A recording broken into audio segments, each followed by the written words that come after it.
Dans ce passage, il est expliqué que l'esprit doit être purifié afin d'atteindre une compréhension claire. 3 étapes de purification de l'intellect sont décrites. La première consiste à séparer l'intellect du mélange des désirs dans les fonctions de réflexion. La deuxième étape est la séparation de l'intellect de l'enchevêtrement avec l'esprit des sens, c'est-à-dire l'identification avec nos sens et l'immersion dans l'expérience du monde physique. Enfin, la troisième étape consiste à purifier l'intellect de sa tendance habituelle à se restreindre dans l'effort de connaître, ce qui limite notre compréhension et crée un déséquilibre dans notre connaissance. Pour atteindre cette purification, il est nécessaire d'être égal, libre de préférences personnelles et de désirs, afin de permettre à la connaissance de se révéler pleinement. Cela nécessite également un état de passivité intellectuelle, où l'esprit est silencieux et ouvert à l'intuition et à l'expérience du soi. Ces 2 stades de passivité intellectuelle sont essentiels pour accéder à une connaissance et à une expérience supérieure. Dans cette discussion, l'auteur explore les différentes formes de pensée qui dépassent la pensée intellectuelle. Il mentionne l'existence de niveaux de pensée supérieurs tels que l'esprit supérieur, l'esprit illuminé et l'esprit intuitif. Ces niveaux de pensée sont accessibles à la conscience humaine et permettent de dépasser les limitations de la pensée intellectuelle.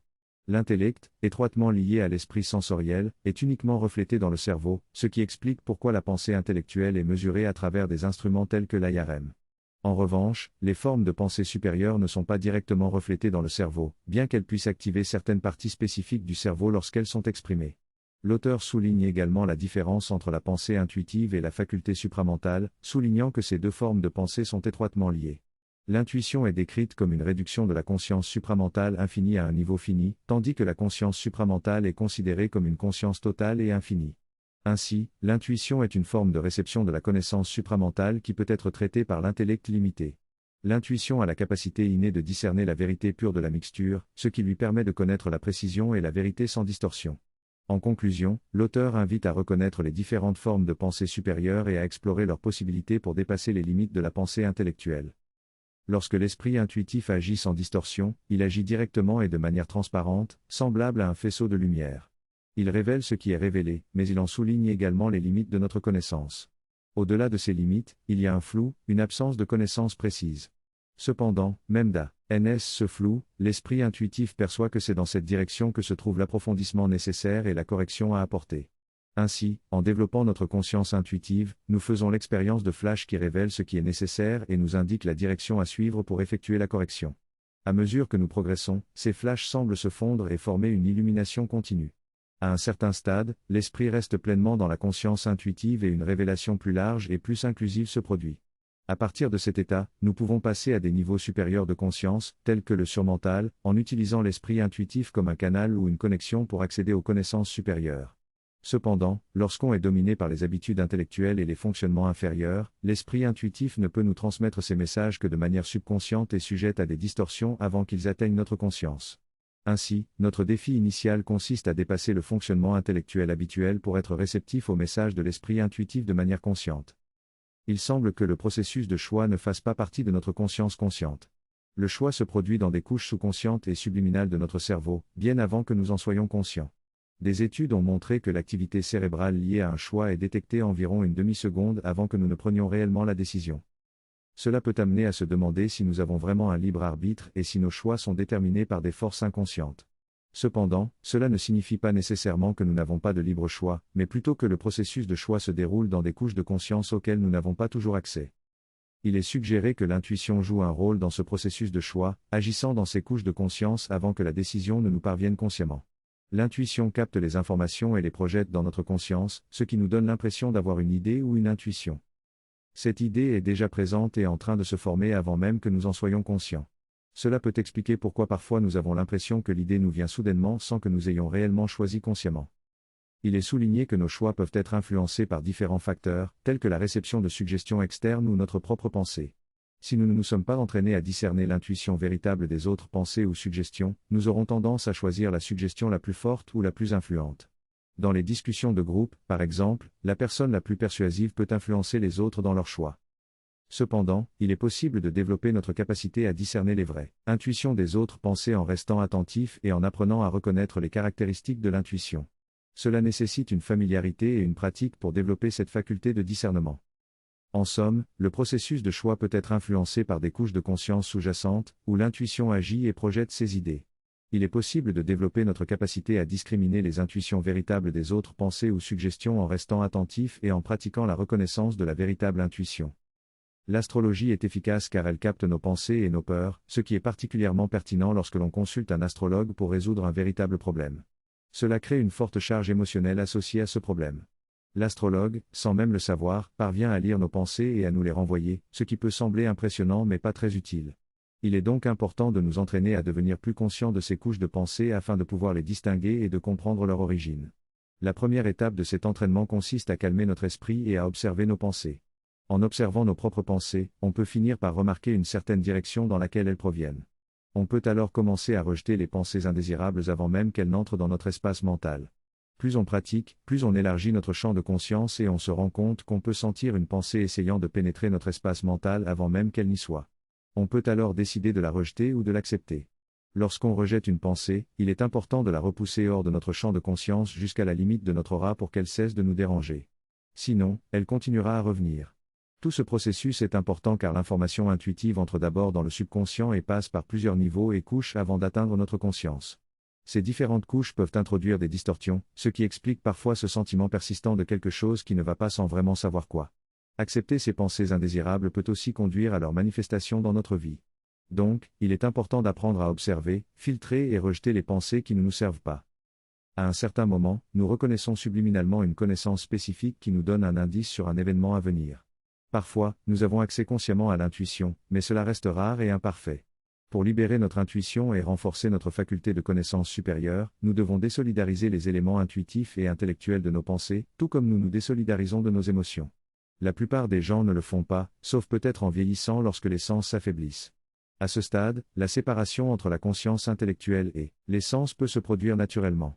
Pourtant, il est nécessaire de faire un effort conscient pour se détacher et observer le fonctionnement des sens. En observant les images, les sons et les sensations sans s'engager dedans, nous pouvons progressivement développer cette séparation et concentrer notre esprit sur des choses plus élevées. Cependant, cela reste une séparation partielle et il est nécessaire de continuer à se détacher du flux de l'esprit des sens. La première partie du texte parle de se déconnecter de l'esprit et de devenir un centre de conscience pur qui observe. Il propose 2 exercices, l'un consiste à rester conscient dans le monde extérieur avec les sens ouverts, tandis que l'autre consiste à fermer les yeux et à se concentrer sur l'observation de son propre esprit. Les 2 exercices sont utiles pour rester dans un état de conscience profonde, même en étant actif dans la vie quotidienne. L'auteur souligne que cette dissociation entre l'esprit et les sens est également nécessaire pour séparer l'intuition de l'intellect. Cela peut être plus difficile car nous avons moins accès à l'intuition, mais cela permet d'expérimenter la clarté et l'étendue de l'intellect lorsque l'intuition n'est pas là pour la guider. Cependant, il souligne également que l'intuition ne se manifeste pas clairement et qu'il peut être difficile de la reconnaître et de la séparer de l'intellect. Cela nécessite un travail constant pour renforcer la faculté de connaissance supérieure. Enfin, l'auteur soulève le problème selon lequel les intuitions sont souvent enrobées de l'action intellectuelle, rendant difficile leur séparation et leur utilisation claire. Cela nécessite donc une exploration et une introspection constante pour discerner les véritables intuitions des pensées qui se font passer pour elles. Dans ce texte, l'auteur parle de la nécessité de se détacher de nos habitudes passées lorsqu'on imagine quelque chose de nouveau. Il encourage à creuser plus profondément ou à modifier nos idées afin de développer notre capacité imaginative. Il propose ensuite de créer un animal dans notre imagination, en laissant de côté nos connaissances existantes. En se concentrant sur l'animal, on se rend compte qu'on peut ressentir sa nature intérieure et même entendre son son caractéristique. L'auteur explique que l'intuition vient de l'intérieur vers l'extérieur, contrairement à notre intellect qui se concentre sur l'aspect extérieur des choses. Il utilise l'image d'une noix de coco pour illustrer cette idée, où la croûte représente notre intellect et l'intuition est la nectar caché à l'intérieur. L'auteur souligne ensuite qu'une fois notre esprit calme et détaché, nous sommes confrontés à de nombreux processus mentaux qui imitent l'apparence de l'intuition. Il prend l'exemple des réponses précipitées dans un jeu de questions-réponses, où notre esprit agit rapidement en fonction de nos attentes et de nos peurs inconscientes. En conclusion, l'auteur nous invite à nous entraîner à reconnaître et à écouter notre intuition, tout en nous méfiant des processus mentaux qui l'imitent. Pendant des années et des années, cet individu a développé un ensemble de habitudes et un processus mental rapide qui lui permet de réagir rapidement à chaque mouvement de son opposant. Il a acquis une grande connaissance et une compréhension approfondie du jeu, ce qui lui confère une apparence d'intuition. Cependant, il ne s'agit pas d'une intuition réelle, mais plutôt d'une combinaison de habitudes et d'une activité mentale intense. Pour être en mesure de reconnaître la véritable intuition, il est nécessaire de former d'abord l'intellect à le faire. Cela implique de différencier la vraie intuition de la fausse, puis de ne pas attacher de valeur définitive à une perception intellectuelle ou à une conclusion. En parallèle, il est également possible de s'entraîner physiquement et émotionnellement pour acquérir plus de sérénité et de calme.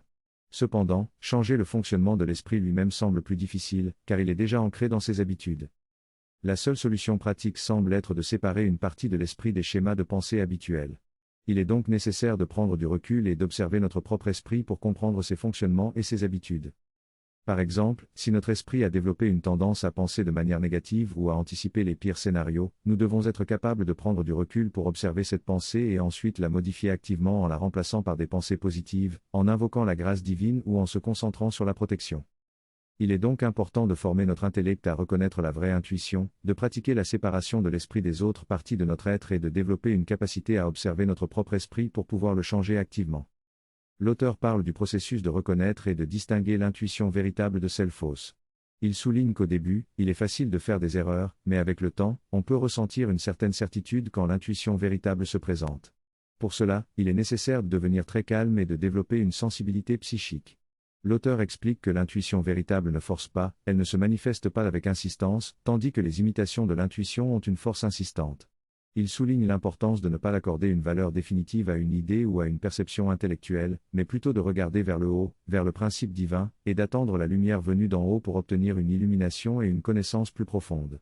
L'auteur met également en évidence l'importance du silence intérieur et du fait de se tourner vers le haut de la tête où se trouve le centre de l'intuition. En suivant ce processus, on peut atteindre un état de silence critique et recevoir l'intuition véritable. Il est possible de transmuter une grande partie de notre pensée intellectuelle en une vision lumineuse et consciente de la vérité. Cela demande du temps et de l'effort pour entraîner notre esprit à devenir silencieux. Plus nous parvenons à maintenir un état de silence mental, plus ce processus est accéléré et rend tout le reste possible. L'objectif est d'augmenter la fréquence, la pureté et la force de nos connaissances idéales. Les intuitions peuvent venir plus souvent dans notre journée et nous pouvons les distinguer de manière plus claire. La qualité pure de l'intuition se démarque des mélanges de pensées. Lorsque l'intuition se manifeste, elle apporte une force de connaissance qui, si elle est suivie, guide nos actions de manière parfaite et spontanée. Il est important d'attendre l'intuition avant d'agir et de la laisser initier nos actions. Cela lui donne une force et lui permet de s'exprimer de manière fluide. La passivité intellectuelle est essentielle dans le processus de développement de la connaissance de soi. Elle consiste à former l'esprit à rester calme et réceptif, sans se laisser emporter par les pensées et les idées qui surgissent. Cela implique de faire taire le mental et d'éliminer tout type de pensée, y compris celles qui prétendent ne pas avoir de pensée du tout. L'objectif est d'atteindre un état de calme et de silence intérieur, où l'intuition peut s'exprimer et guider notre compréhension. C'est un exercice qui demande du temps et de la pratique, mais qui peut être atteint en cultivant la discipline mentale et en s'engageant régulièrement dans des périodes de méditation et de détachement mental. Le but ultime de cette passivité intellectuelle est d'expérimenter et de connaître notre véritable nature, notre moi intérieur. Dans cet extrait, l'auteur aborde le concept de silence mental et de sa valeur dans la pratique de la méditation. Il explique que le fait de développer l'habitude du silence dans l'esprit est essentiel pour atteindre un état de tranquillité mentale. Il mentionne également que dans la culture indienne, le silence mental est considéré comme un état bénéfique depuis l'enfance, ce qui facilite son atteinte pour la plupart des personnes. Cependant, il note que dans les villes et avec l'influence de l'éducation moderne, cette culture du silence est en train de se perdre. L'auteur souligne également qu'il a rencontré des individus de différentes traditions et cultures capables de cultiver consciemment le silence mental. Il mentionne en particulier une rencontre avec quelqu'un de la tradition amérindienne Lakota, qui était naturellement en paix et en silence d'esprit. Cependant, il observe que ceux qui ont été formés selon l'esprit occidental peuvent avoir plus de difficultés à atteindre cet état de tranquillité mentale, car ils confondent souvent le silence mental avec l'incapacité de penser. En conclusion, l'auteur affirme que Sri Aurobindo a la capacité de donner cette expérience du silence mental aux autres, mais que ceux qui ne sont pas habitués à cette pratique peuvent se sentir agités ou penser qu'ils deviennent stupides lorsqu'ils rencontrent le silence mental pour la première fois. Finalement, l'auteur souligne que le silence mental peut être atteint en présence de Sri Aurobindo ou en invoquant sa présence dans différents endroits. On nous donne un aperçu de l'importance du silence intérieur et de la paix pour atteindre un état de tranquillité profonde. L'incapacité de penser n'est pas un défaut, mais plutôt une liberté par rapport à la confusion habituelle et mécanique des pensées. Dans cette tranquillité, la capacité de penser véritablement se développe, permettant une réflexion profonde, une autorité supérieure et une connaissance plus élevée. Lorsque l'esprit est complètement calme et que l'être tout entier est en paix, le soi se manifeste dans l'essence pure de notre être. C'est alors que nous pouvons entendre le silence et révéler notre véritable nature. Cependant, il est essentiel de ne pas rejeter ou douter de ce cadeau précieux, mais de le valoriser et de le chérir. Nous devons aussi nous préparer à acquérir cette tranquillité en habituant notre esprit à se calmer et en reconnaissant son importance. Le texte fait également référence au Bhagavad Gita, qui souligne l'importance de la maîtrise de l'esprit pour parvenir à la réalisation de soi. La pratique de la méditation et du yoga est recommandée pour atteindre cet état de tranquillité intérieure et de connaissance du soi. Dans ce passage, l'auteur explique que pour parvenir à la réalisation de soi et à l'union avec le divin, il est essentiel de calmer l'esprit et de trouver la paix intérieure. Cela implique de laisser passer les pensées sans se laisser distraire, de concentrer l'attention sur le soi ou sur l'idée de la divinité et d'éviter toute perturbation mentale. Par ce processus, l'esprit devient témoin des pensées plutôt que d'être le penseur, ce qui permet un plus grand détachement et une concentration sur l'essence profonde de l'être. Cette pratique amène à la découverte du soi véritable et à une connexion plus profonde avec le divin. L'auteur souligne également l'importance de l'ouverture du psychisme, qui peut être obtenue par la concentration sur la mère divine et par l'offrande de soi à elle. Ce cheminement intérieur se fait par l'aspiration et la perception psychique, guidant l'esprit et le vital vers le divin. En résumé, pour parvenir à la réalisation de soi et à l'union avec le divin, il est nécessaire de calmer l'esprit, de développer une présence consciente et paisible, de se concentrer sur le divin et de laisser l'essence de l'être guider toutes les pensées et actions. L'offrande ne se produit pas dans le vide, cela ne peut pas se produire lorsque nous sommes dans un état de pensée ou d'émotion agitée. Il est donc sous-entendu que l'esprit se calme. Dans cette première description, l'esprit devient témoin et les pensées passent simplement. Ensuite, on tourne son attenti, on vers autre chose, en se concentrant sur la mère et en s'offrant à elle. Donc, dans un état de calme, on tourne son attention vers elle et on s'offre à elle. Et ensuite, dans ce silence, on plonge encore plus profondément pour s'ouvrir à soi-même, de manière fluide à partir de l'éveil psychique, en ouvrant le soi. Ces deux expériences peuvent se fusionner ou se produire séparément, mais le point commun est le silence et la focalisation exclusive de l'attention soit sur la mère, soit sur le sentiment de soi, approfondissant ces expériences. Ainsi, une partie critique de cet exercice est la concentration, le rassemblement de toute votre attention sur un seul point, un seul objectif, soutenant ainsi cette purification de l'intellect, jusqu'à la réalisation que nous cherchons.